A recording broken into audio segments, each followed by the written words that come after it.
Kung mapapansin ninyo mula pagkatapos ng bisperas ng Pasko, noong December 24, at ng araw ng Kapaskuhan, December 25, ang mga sumusunod na mga araw na pinagdiriwang ay kausaping pangtungkol sa martir, mga kapistahan na mga nag-alay ng sarili sa kanilang paniniwala at pananampalataya sa Diyos at sa simbahan. December 26, the Feast of the Holy Innocents. Unang araw pa lang pagkatapos ng araw ng kapanganakan ni Jesus, meron na agad namatay. Martir agad ang usapin. Pagkatapos ng kapistahan ni San Juan Evangelista noong December 27, 28, supposed to be, if not natapat ang Sunday for the Feast of the Holy Family, ang pinagdiriwang ay dapat Feast of, ano po yun? Holy Innocents po, after na po nun, 26 is Saint Stephen, 28 ay Holy Innocents. Yesterday po dapat, December 29, we have the Sunday, that's why it's Holy Family. But yesterday, we are supposed to be celebrating another saint, a martyr. But dear brothers and sisters, today, paalala sa atin ulit na pinagdiriwang natin ngayon, ang kapistahan muli ng isang martir, St. Thomas Becket.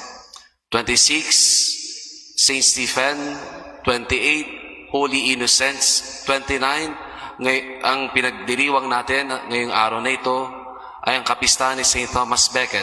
Puro martir, puro mga inialay ang sarili sa Diyos, patay agad. But if we will look closely to the liturgical calendar and we will understand bakit ganito ang mga kasunod na pagdiriwang pagkatapos ang kapanganakan ni Jesucristo. Ang sagot, the crib and the cross are not separated. Ang Jesus sa sabsaban ay kaparehas din kay Jesus na nasa krus. They are not separated. Jesus in the crib is closely connected on Jesus on the cross. And this is the reality, dear brothers and sisters. Jesus was born to save us. And He will only be saving us by Him offering Himself to the cross. May isang Hiswitang pare na nagnilay nung kasagsagan ng bisperas ng Pasko. Kung lahat tayo ay nagdiwang ng Pasko, ng may ingay, ng may karaoke, ng may mga Christmas games, itong Hiswitang pari na to ay hinayaan niyang sarili niya na manatili sa katahimikan. He spent the time in silence in front of the child Jesus.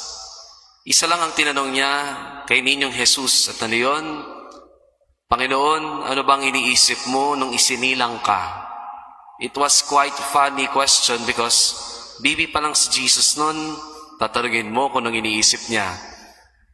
But in the silence of that night, sa katahimikan ng gabing iyon, sumagot ang Jesus. Ang sagot ni Jesus, I was only thinking about you.